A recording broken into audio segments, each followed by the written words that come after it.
नमस्कार, मैं मनीष राज आप सभी का मार्क्स में एक बार फिर से स्वागत करते हैं। सबसे पहले तो आप सभी लोग का बहुत बहुत धन्यवाद। आज आपका 1.5 के सब्सक्राइबर पूरा हो चुका है। उम्मीद है आगे भी इसी तरह से प्यार देते रहिएगा, ठीक है। आज हम आपको पढ़ाने वाले हैं वेक्टर। इससे पहले वेक्टर का 3 लेक्चर हो चुका है। आज हम चौथा लेक्चर लेकर के आपके सामने हैं। आज हम लोग 4th लेक्चर में पढ़ेंगे सेक्शन फॉर्मूला। हिंदी में बोलते हैं इसको खंड सूत्र, ठीक है। तो आइए हम लोग पढ़ते हैं section formula. Section formula Hindi में क्या बोलते हैं इसको दोस्त? खंड सूत्र, या इसी को हम लोग बोल सकते हैं विभाजन सूत्र, ठीक है ना, विभाजन सूत्र। देखिए, किसी भी लाइन का विभाजन 2 तरह से होता है। एक होता है इंटरनली, एक होता है एक्सटर्नली। आंतरिक विभाजन और बाह्य विभाजन, ठीक है ना। विभाजन कहने का मतलब बांटना। किसी भी लाइन को हम लोग किस तरह से बांटते हैं? 2 तरह से, एक्सटर्नली और इंटरनली, ठीक है। तो सबसे पहले हम लोग जानेंगे इंटरनली डिवाइड के बारे में, अंतः विभाज के बारे में, ठीक है ना। तो चलिए हम लोग इंटरनली डिवाइड के बारे में बात कर लेते हैं। फर्स्ट पॉइंट जानेंगे हम लोग इंटरनली डिवाइड, ठीक है ना। हिंदी में क्या बोलते हैं दोस्त इसको? अंतः विभाज। क्या बोलते हैं इसको?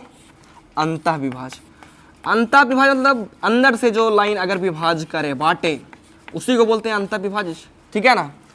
सपोज कोई लाइन है अंतरिक्ष में। चलो हम एक लाइन ले लेते हैं इस तरह से। मान लेते हैं ए पॉइंट बी है, ए पॉइंट ए है, ठीक है। सबसे पहले हम लोग पोजीशन वेक्टर के बारे में बात करेंगे, ठीक है ना। थोड़ा विकल्प हो गया। चलो ये आपका ओ हो गया, ओरिजिन है कि नहीं है। और कोई लाइन है ओ आर वेक्टर। इसको ना भाई ए बी लाइन को एम रेशियो एन में बांट रहा है। एम रेशियो किस में बांट रहा है दोस्त? एन में बांट रहा है। मान लेते हैं एम रेशियो एन में क्या कर रहा है? बांट रहा है। पूछ क्या रहा है अंतः विभाज में? बोल रहे यदि कोई अंतरिक्ष में लाइन हो और उसको कोई लाइन एम रेशियो एन में बांट रहा हो, तो आप इस लाइन का पोजीशन वेक्टर, ओ आर का पोजीशन वेक्टर निकाल के दिखाओ, ठीक है। तो आइए हम लोग ओ आर का पोजीशन वेक्टर निकालने की कोशिश करते हैं। सबसे पहले एक बात बताओ, हम यहाँ पे एक चीज लिख सकते हैं यहाँ पे, A R by R B equal to, बताओ ए से आर तक के लेंथ क्या है? बोलोगे एम। और बताओ आर से बी तक के लेंथ क्या है? बोलोगे एन, है कि नहीं है। अब यहाँ पे अगर हम क्रॉस मल्टीप्लीकेशन के बारे में बात करें, तो यहाँ पे हम ऐसे भी इसको लिख सकते हैं, N into A R vector equal to, अगर इसको इससे मल्टीप्लाई करो तो लिख सकते हो m into R B vector, है कि नहीं है। इस तरह से लिख सकते हैं हम लोग। अगर हम ए आर वेक्टर के बारे में बात करें, देखो ए आर वेक्टर के बारे में बात करें इस तरह से, एक बार बताओ आप, सदिश योग का त्रिभुज नियम हमने पिछला लेक्चर में पढ़ाया था कि सदिश योग का त्रिभुज नियम होता क्या है। अगर हम ए आर वेक्टर के बारे में बात, चलो इसको भी नाम रख लेते हैं, छोटा छोटा वेक्टर ए, चलो इसको रखते हैं वेक्टर आर, ठीक है ना। और इसको रखते हैं vector B. O B vector लिखना बहुत बड़ा लगेगा। अच्छा, हम किसके बारे में बात कर रहे हैं? वेक्टर ए आर के बारे में। तो वेक्टर ए आर का वैल्यू किसके बराबर हो जाएगा? तो देखो, अगर हम इस ट्रायंगल के बारे में बात करें, देखना ध्यान से, इस ट्रायंगल के बारे में बात करें, इस ट्रायंगल के बारे में बात करें, ठीक है ना। तो ए वाला वेक्टर जो हम बात कर रहे हैं, O A vector plus A R vector का जो सम है, जोड़ है, वो सदिश योग का त्रिभुज नियम के अनुसार ओ आर वेक्टर के बराबर आएगा कि नहीं आएगा। अब बताओ, अगर वेक्टर ए, इसका नाम रख दिया vector A, plus vector A are का योग यदि वेक्टर आर के बराबर है, तो हम लोग एक चीज तो लिख सकते हैं, ए आर इक्वल टू, क्या ए आर इक्वल टू लिख सकते हो बताओ? Vector R minus vector A. लिख सकते हैं कि नहीं लिख सकते हैं बताओ? फिर से सुनना, हम लिख सकते हैं vector A plus vector A R equal to vector R. तो vector A R equal to लिख सकते हैं ना वेक्टर आर माइनस ए, है कि नहीं है? इक्वल टू तो इक्वल टू दे दिया, एम है तो एम। अब क्या है भाई? RB vector. अच्छा भाई, आरबी वेक्टर के बारे में बात करो। अब हम इस त्रिभुज के बारे में बात करेंगे, इस त्रिभुज के बारे में जो हम दोबारा से गहरा कर रहे हैं, देखना ध्यान से, इस त्रिभुज के बारे में बात करेंगे। अगर इस त्रिभुज में यहाँ पे बात कीजिएगा तो यहाँ पे वेक्टर आर, ध्यान समझना, सदिशों का त्रिभुज नियम फिर से हम यूज करने वाले हैं। पिछला लेक्चर में हमने बताया था सदिशों का त्रिभुज नियम, अगर नहीं समझ में आया तो आप कृपया करके पिछला लेक्चर को देखिए, उसमें हमने बताया था जोड़ने का नियम, किस तरह से हम लोग ट्रायंगल का यूज करते हैं, ठीक है ना। हाँ, अब देखना ध्यान से, vector R plus R B, vector R plus R B equal to क्या लिख सकते हो? Vector B. तो हम पूछें कि बताओ vector R B equal to क्या लिख सकते हो, तो तुम लोग बताओगे vector B minus vector R लिख सकते हैं, है कि नहीं? क्या लिख सकते हो? Vector B minus vector R. तो लिख देते हैं vector B minus vector R. अब और हम लोग मल्टीप्लाई कर लेते हैं, बताओ एन में आर वेक्टर से मल्टीप्लाई करेंगे, एन आर वेक्टर होगा कि नहीं होगा? एन में ए वेक्टर से मल्टीप्लाई करेंगे क्या हो जाएगा? एन ए वेक्टर हो जाएगा कि नहीं हो जाएगा? चलो एम का भी बारी आया, चलो एम का मल्टीप्लाई कर लेते हैं। एम को वेक्टर बी से तो क्या हो जाएगा? एम वेक्टर बी माइनस क्या हो जाएगा? M vector R. देखो जो एक जात वाला है ना भाई, उसको ना एक तरफ कर लेते हैं हम लोग। यहाँ पे देख सकते हो माइनस एम आर या एन आर, उसको इस तरफ ले आओ तो इस तरफ से सीन बनेगा M R vector plus N R vector equal to, देखो ये जो है उसको उस तरफ भेज दो, एम बी वेक्टर पहले से उधर वेट कर रहा है, इधर से आके सेट हो जाएगा, यानी एन ए वेक्टर हो जाएगा, है कि नहीं? यहाँ पे बताओ वेक्टर आर कॉमन आने वाला है कि नहीं? तो वेक्टर आर को हम लोग क्या कर लेंगे? कॉमन ले लेंगे। तो इसके पास क्या बचेगा? बोलोगे एम। इसके पास क्या बचेगा? बोलोगे एन, है कि नहीं? और इक्वल्स टू क्या लिखेंगे हम लोग बताओ? यही लिखेंगे एम बी वेक्टर और प्लस एन ए वेक्टर, है कि नहीं? बताओ वेक्टर आर के साथ ए मल्टीप्लाई में उस तरफ जाएगा, किस चीज में हो जाएगा? डिवाइड में। यानी हम लोग यहाँ से लिख सकते हैं वेक्टर आर इक्वल टू, उस तरफ भेज दो, वेक्टर आर इक्वल टू दिख रहा होगा, क्या लिख सकते हैं बताओ? M B vector plus N A vector और बाई एम प्लस क्या दोस्त? यही होता है ओ आर का मतलब पोजीशन वेक्टर, ठीक है ना? आर का पोजीशन वेक्टर यही होता है, M B vector plus N A vector बटा एम प्लस एन, ठीक है? याद करने का बहुत आसान तरीका है। एक बात तो कंफर्म पता होगा, अपना घर का कोई भी चीज़ अच्छा नहीं लगता है, चाहे खाना के बात करो चाहे मेहरारू के बात करो, है कि नहीं? हाँ, खाना दूसरे घर बढ़िया लगेगा, मेहरारू भी अगर शादी ब्याह तो हो गया तो अपन मेहरारू अच्छा नहीं लगेगा, बगल वाला के देखा मुंह माले चले जाके, चलो के कर औरत बढ़िया है कि नहीं है? वो बातें हैं। देखो भाई, एम को ए वाला पसंद नहीं है, एम को पसंद है दूसरा, यानी कौन पसंद आएगा? Vector B, M B vector. N को बी पसंद नहीं है, एन को कौन पसंद है? वेक्टर ए, तो एन ए वेक्टर और बटा नीचे के दोनों जोड़ दो, है ना? सब तो मतलब एक ही तरफ एक ही तरह के होता है ना, तो एम प्लस एन, फिर से M B vector plus N A vector और बटा दोनों को ऐड कर दो एम प्लस एन। यही होता है अंतःविभाज के लिए। यदि कोई लाइन किसी वेक्टर को अंतःविभाज करे तो बताओ उसके लिए formula M B vector plus N A vector बटा एम प्लस एन। चलिए समझ में आया? उम्मीद है समझ में आया होगा। अब हम लोग जानेंगे नेक्स्ट चीज, बाह्य विभाज के बारे में। जब कोई लाइन बाहर से किसी लाइन को विभाज करता है, बाह्य विभाज करता है, तो उसके लिए क्या बनता है, ठीक है ना? तो चलिए हम लोग देखते हैं बाह्य विभाज के बारे में, ठीक है? डस्टर कहाँ पे है? चलो, सेक्शन फॉर्मूला में हम लोग पढ़ेंगे सेकंड चीज, इसमें सेकंड पॉइंट पढ़ेंगे बाह्य विभाज के बारे में, ठीक है ना? एक्सटर्नली डिवाइड के बारे में, कि जब किसी लाइन को कोई लाइन बाहर से विभाज करता है, बाह्य विभाज्य करता है दोस्त, तो उसके लिए फॉर्मूला क्या बनता है। अंतःविभाज के लिए एक उम्मीद आया होगा आप लोगों के समझ में, क्या होता है? M B vector plus N A vector बटा M plus N by M plus N, ठीक है? सेकेंड पॉइंट हम लोग बात करने वाले हैं बाह्य विभाज के बारे में। कौन सा विभाज दोस्त? बाह्य विभाज के बारे में, ठीक है ना? कौन सा विभाज? बाह्य विभाज। चलो हम दोनों लैंग्वेज का यूज कर लिया करेंगे, टेंशन लेना है नहीं, ठीक है? ध्यान से केवल लेना, सब कुछ समझ में आने वाला है। एक्सटर्नली डिवाइड, बाह्य विभाज्य। ठीक है, बाह्य मतलब बाहरा से, है ना, एक्सटर्नली मतलब भीतर, भीतर से, अंतर जिसको विभाज्य बोलते हैं, और बाह्य विभाज्य मतलब बाहर से। ठीक है, चलिए यहाँ पे भी हम लोग बात कर लेते हैं। सपोज दो अंतरिक्ष में 2 पॉइंट इस तरह से है, हम लोग खींच लेते हैं इस तरह से। इसका नाम चलो रख लेते हैं हम लोग B, इसका नाम A। ठीक है ना, हाँ। इसका पोजीशन वेक्टर किसके सापेक्ष निकालोगे? बोलोगे मूल बिंदु के सापेक्ष। हिंदी में, इंग्लिश में क्या बोला था? ओरिजिन, है कि नहीं है? चलो गहरा कर लेते हैं, पता ना कैमरा में दिखे या नहीं दिखे। आइए,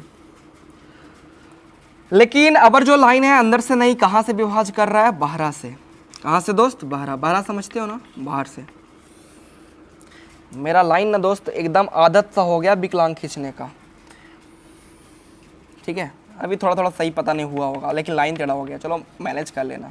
चलो इसको थोड़ा, हम लोग तो जुगाड़ू आदमी ना, बिहारी आदमी जुगाड़ू बहुत ज़्यादा होता है, आपको पता होना चाहिए। हाँ, कहाँ से विभाज्य कर रहा है? बाहर से। चलो इसका सपोज पर नाम रख दिए हमने R। ठीक है, सपोज यहाँ से यहाँ तक के लेंथ जो है M है, और यहाँ से यहाँ तक के जो लेंथ है क्या है? N है।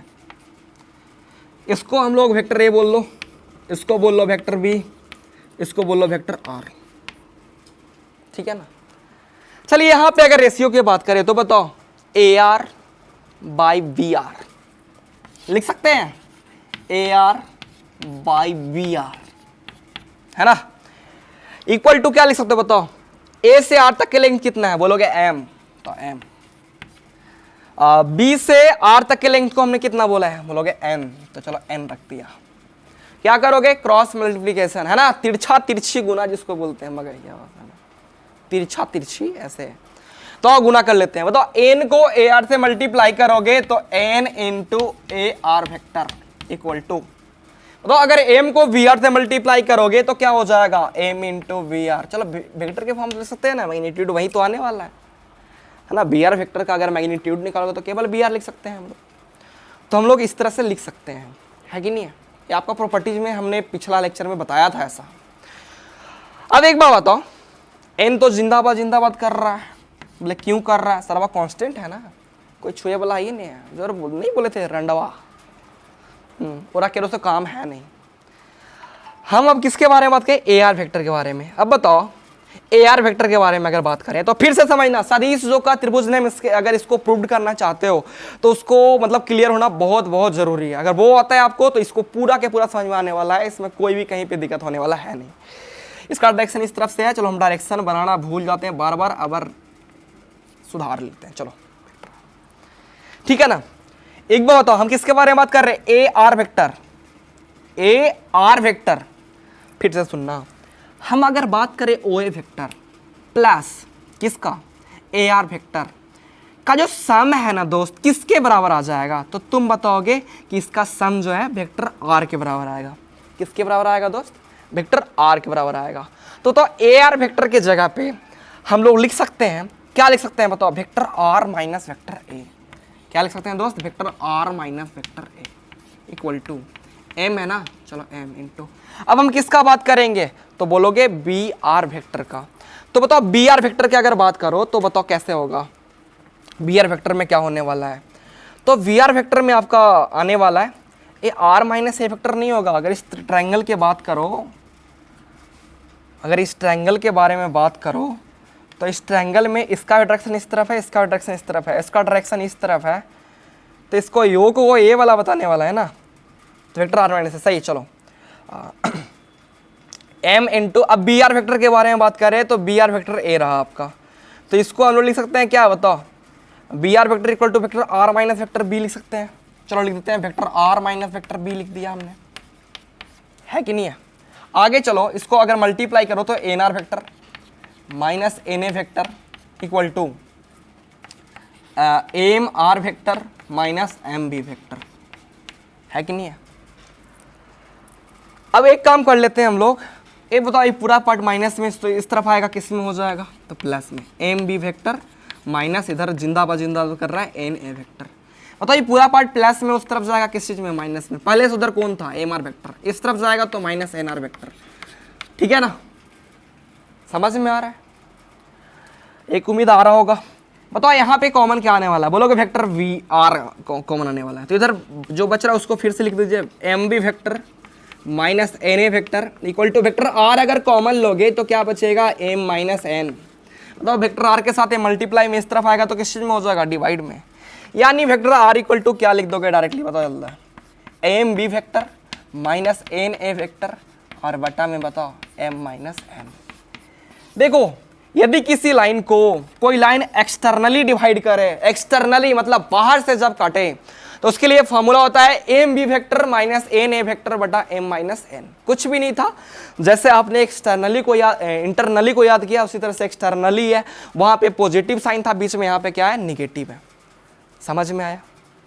अगर समझ में आया तो चलिए हम लोग आगे नेक्स्ट पॉइंट की ओर बढ़ते हैं, मिडिल पॉइंट, मध्य बिंदु, बीचों बीच वाला। अगर बीचों बीच काट दे कोई लाइन, ठीक है ना, उसी को तो बोलते हैं हम लोग मध्य बिंदु। हाँ, तो उसका अगर पोजीशन वेक्टर पूछे तो हम लोग क्या उसके बारे में बताएंगे, ध्यान से समझिएगा, ठीक है। एक उम्मीद आप लोग के समझ में आ रहा होगा। अगर आ रहा है तो चलिए हम लोग क्वेश्चन को आगे बढ़ाते हैं, ठीक है। देखिए अगर गणित को ना भाई समझने के लिए तैयार हो जाइएगा ना, तो एकदम गणित से ना एकदम बड़ा वाला प्यार हो जाएगा। वो जो होता ना एकदम आशिक हो जाओगे इसके लिए, ठीक है। हाँ, सबसे पहले ना इसको प्यार करने, इससे प्यार करने के लिए सीखो, ठीक है। मृत्यु भी ना भाई एक गणित है, मृत्यु भी जो है क्या है, गणित है, लेकिन इसका सॉल्यूशन निकालने में पूरा ज़िंदगी निकल जाती है, इसका हल ढूंढने में पूरा ज़िंदगी निकल जाती है। तो चलिए हम लोग इसका तो बात कर नहीं रहे थे, हम लोग बात कर रहे हैं मध्य बिंदु के बारे में, है कि नहीं है। इंग्लिश में बोलते हैं कौन सा बिंदु, मिडिल पॉइंट, है ना। चलो देखो दोनों मीडियम वाला लोग पढ़ रहे होंगे, इसीलिए हम दोनों लैंग्वेज का थोड़ा थोड़ा यूज कर लेते हैं। ऐसे तो पता होगा इंग्लिश मेरा कितना फास्ट है कि नहीं है। चलो कोई बात है नहीं, हम लोग केवल कॉन्सेप्ट को समझेंगे। याद हुआ होगा जब एक्सटर्नली के लिए करे तो M B vector minus N A vector बटा एम माइनस एन, मतलब बाह विभाज करे तो, और अंदर से जब अंदर से विभाज करे, आंतरिक विभाजन, है ना, इसको अंतर विभाजन बोलते हैं, तो क्या होता है, M B vector plus N A vector बटा एम प्लस एन। अब हम किसके बारे में बात कर रहे हैं, हम लोग बात करने वाले हैं नेक्स्ट पॉइंट, मिडिल पॉइंट के बारे में। मिडिल पॉइंट, ठीक है ना, मिडिल पॉइंट हिंदी में मिडिल पॉइंट मध्य बिंदु। हिंदू तो जानता नहीं है, पूछते हैं स्टेशन का है, हिंदी बताओ, नहीं स्टेशन जानता है, कितना भी अनपढ़ क्यों नहीं हो, है ना, वो स्टेशन बोलते हैं। हॉस्पिटल पूछे तो हॉस्पिटल का हिंदी नहीं है, सब अंग्रेजी बोलता है। हाँ, वास्तव में लोग अंग्रेज हैं, मतलब उसका थोड़ा थोड़ा अंश हम लोग में आ गया है ना। चलिए आइए, मध्य बिंदु, मिडिल पॉइंट। एक बार बताओ, चलो हम एक ले लेते हैं इस तरह से, बी ए, चलो पोजीशन वेक्टर किसके सापेक्ष, तो बोलोगे मूल बिंदु के सापेक्ष, ओ के सापेक्ष, है कि नहीं है। अब बताओ अगर बीचों बीच से काटना है, सर बाहर से काटेगा नहीं ना, बीचों बीच अगर काटना है उसको तो बीचों बीच से काटेगा, मतलब अंदर से डिवाइड करेगा, है ना, बीचों बीच से काटेगा। चलो इसका नाम रखते हैं वेक्टर आर, तो इसको बोल सकते हो ओ आर वेक्टर। एक बार बताओ भैया ये तो अंतः विभाज हो गया, तो उसी के लिए फॉर्मूला लगाओ ना। तो हम पूछना चाहेंगे कि बताओ अगर ये बीचों बीच काटेगा तो ई वाला लेंथ हवा, मतलब ए से आर तक के जो लेंथ है, लंबाई है, वो बराबर होगा कहाँ से कहाँ तक के लेंथ के, आर से बी तक के लेंथ के। बोले काहे जी, आर जो है कौन सा पॉइंट है, मिडिल पॉइंट है, मतलब बीचों बीच काट रहा है कि नहीं है। अगर बीचों बीच काट रहा है तो दोनों जगह इधर भी पार्ट इधर भी पार्ट क्या होगा, बराबर होगा, है ना। यानी इधर अगर तुम के ले रहे हो तो इधर भी क्या लोगे, के लोगे। अरे बोलो आया नहीं आया, आया। चलिए अब हम एक बार बताओ किसका यूज करने वाले हैं, एक्सटर्नली। अगर ईडी करे तब, नहीं ईडी नहीं, इंटरनली डिवाइड, है कि नहीं है, आंतरिक विभाजन करे तब। आईडी के बारे में बात कर रहे हैं दोस्त, है ना, हिंदी में क्या बोलते हैं इसको, अंतः विभाज, क्योंकि अगर बीचों बीच काटेगा तो भीतरे से काटेगा, है कि नहीं है। बताओ अंतः विभाज के लिए फॉर्मूला हमने क्या लिखा है, तो बोलोगे एम बी वेक्टर प्लस आपने बताया एन ए वेक्टर और बेटा एम प्लस एन, सॉरी बटा एम प्लस एन, इंग्लिश में बोलते हैं बाई, है ना। भैया एक बार बताओ, एम और एन क्या था? बोले जब अनुपात दे रखा था अलग अलग तब एम और एन लिया करते थे। तो बोलोगे यहाँ तो बराबर है, तो बोलो ठीक है, एम के जगह भी के रख लो, एन के जगह भी के रख लो, है कि नहीं है? तो क्या हो जाएगा बताओ, के भी वेक्टर और प्लस क्या हो जाएगा, के वेक्टर और बटा नीचे भी के प्लस के। अरे बोलो आया नहीं आया? आया। चलिए आगे बढ़ते हैं। तो ऊपर में कॉमन क्या आने लग के, इसके पास क्या बचेगा? तो vector B plus vector A. आपको एक बात पता होगा, जब हमने जोड़ बताया तो बताया था vector B plus vector A को हम लोग vector A plus vector A B लिख सकते हैं, क्योंकि जो जोड़ होता है ना सदिश का जोड़, वो क्रम विनिमय नियम का पालन करता है। बताया था ऐसा, बताया था ना। चलिए, अगर जोड़ क्रम विनिमय नियम का पालन करता है तो vector B plus vector A को vector A plus vector B लिख सकते हैं। के बताओ, के क्या है? टू के से के दहा देखे चलो खत्म। तो बताओ बचा क्या? तो बोलोगे vector A plus vector B और बटा 2, है ना। Vector A plus vector B बटा क्या दोस्त? 2। कब? जब मिडिल से एकदम इंटरसेक्ट करे, कट करे तब, जब मध्य बिंदु पे विभाजन करे तब। ठीक है, क्या हो जाएगा? Vector A plus vector B बटा 2। समझ में आया? सबसे पहले फर्स्ट हमने बताया क्या, जब अंदर से विभाजन करें क्या होता है, M B vector plus N A vector बटा एम प्लस एन। जब बाहर से विभाजन करें तो उसके लिए M B vector minus N A vector बटा एम माइनस ए। जब मध्य बिंदु मतलब बीचों बीच जब काटे तो क्या होता है, vector A plus vector B बटा 2। ठीक है, अब हम लोग आगे जानेंगे। ठीक है, नेक्स्ट पॉइंट के बारे में जानेंगे। उम्मीद है समझ में आया होगा। देखो भाई, उम्मीद पे ना किसी आदमी को ना खरा उतरना चाहिए।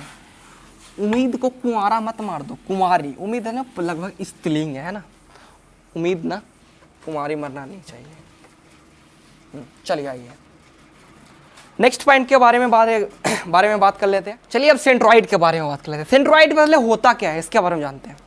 देखिए, अगर किसी भी ट्रायंगल की बात करो तो किसी भी ट्रायंगल में उसका माध्यिका कितना होता है? उसका माध्यिका 3 होता है। तो यदि किसी भी ट्रायंगल में तीनों माध्यिका जिस पॉइंट पे मिलता है ना, उसको बोलते हैं हम लोग माध्यिका, सॉरी केंद्रक। ठीक है, हाँ। चलो एक हम ट्रायंगल के बारे में बात कर लेते हैं दोस्त। चलो इसका नाम रख लेते हैं ए बी एंड सी। ठीक है, हाँ। ये देखो, ये माध्यिका है। त्रिभुज के शीर्ष से जब कोई लाइन खींचा जाता है ना इस तरह से, तो BC लाइन को अगर यहाँ पे BC लाइन पे खींचा गया तो इसको इक्वल पार्ट में बांट देता है, यानी BD इक्वल टू क्या होता है, DC। ठीक है ना, हाँ। तो त्रिभुज में माध्यिका क्या होता है? 3, एक 2 हो गया और एक 3 हो गया, और तीनों जिस पॉइंट पे मिलता है ना उसको क्या बोलते हैं? केंद्रक। चलो के लिख देते हैं, इसका नाम पॉइंट के रख देते हैं। ठीक है ना, हाँ। देखिए, पूरा सबसे पहले माध्यिका के बारे में जान लेते हैं। सबसे पहले फिर से सुन लीजिएगा, किसी भी त्रिभुज में माध्यिका कितना होता है? 3 होता है। ठीक है, और तीनों माध्यिका जिस पॉइंट पे मिलता है उसको क्या बोलते हैं? केंद्रक बोलते हैं। हम लोग क्या कर रहे हैं? केंद्रक का पोजीशन वेक्टर निकाल रहे हैं।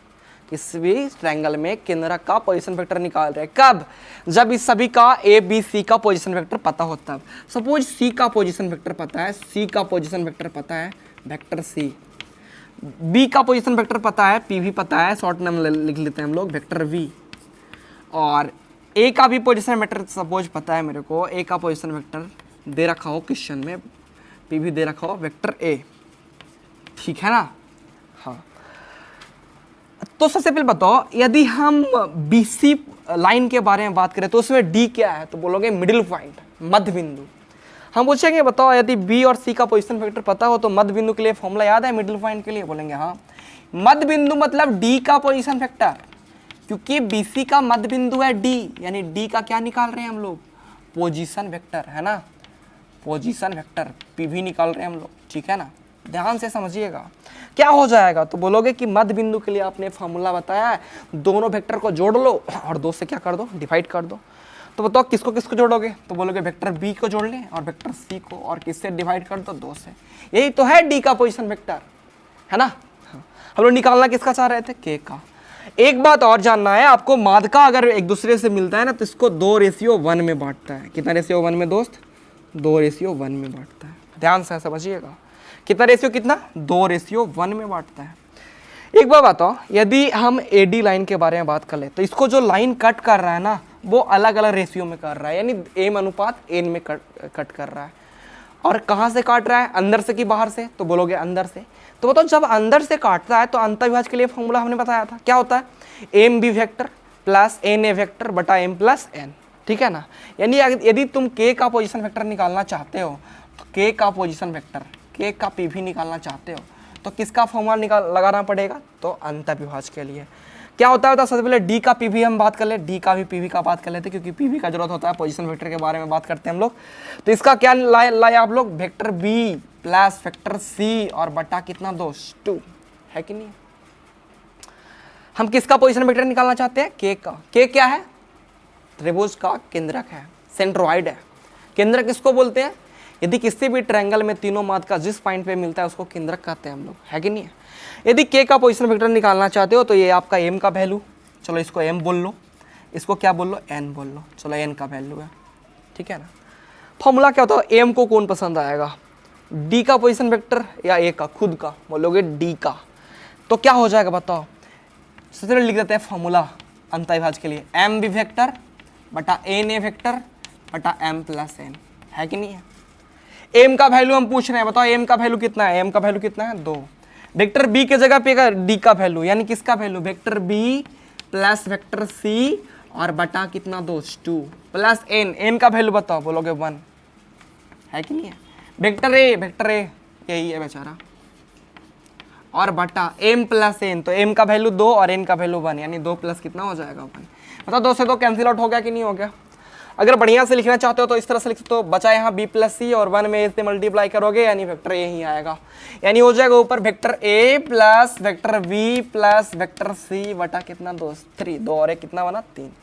यही होता है यदि किसी भी ट्रायंगल में उसका तीनों वर्टेक्स का पोजीशन वेक्टर पता हो, तीनों शीर्ष का स्थिति सदिश पता हो, तो उसके लिए फॉर्मूला बनता है, केंद्रक के लिए फॉर्मूला बनता है vector A plus vector B plus vector C बटा 3। एक अनुमान सीख पा रहे होंगे, ठीक है। आज के टॉपिक में हमने सबसे पहले फर्स्ट चीज बताया अंतर्विभाज, सेकंड बताया बाह्यविभाज, थर्ड बताया मिडिल पॉइंट, और जो आखिरी है आपका वो बताया हमने सेंट्रोइड, कि यदि किसी भी ट्रायंगल का वर्टेक्स का पोजीशन वेक्टर पता हो तो हम लोग उसका केंद्रक का पोजीशन वेक्टर किस तरह से निकालते हैं, ठीक है। देखो भाई कुछ बातें जो है ना महसूस की जाती है, ठीक है, तुम भी कुछ अंदाज़ा लगाओ ना, ठीक है। हाँ, आगे एक अनुमान आप लोग लगा रहे होंगे कि इसका जो क्वेश्चन आने वाला है अगला एपिसोड में आने वाला है, ठीक है। नेक्स्ट एपिसोड में हम इसी पे क्वेश्चन करेंगे हम लोग। तो आज के लिए बस इतना ही, क्योंकि वीडियो बहुत लंबा चला जाता है तो थोड़ा थोड़ा प्रॉब्लम हो जाता है हमको भी और आपको भी, क्योंकि आप लोग उतना बड़ा वीडियो देखना तो पसंद करते हैं नहीं, ठीक है ना। तो आज के लिए बस इतना ही।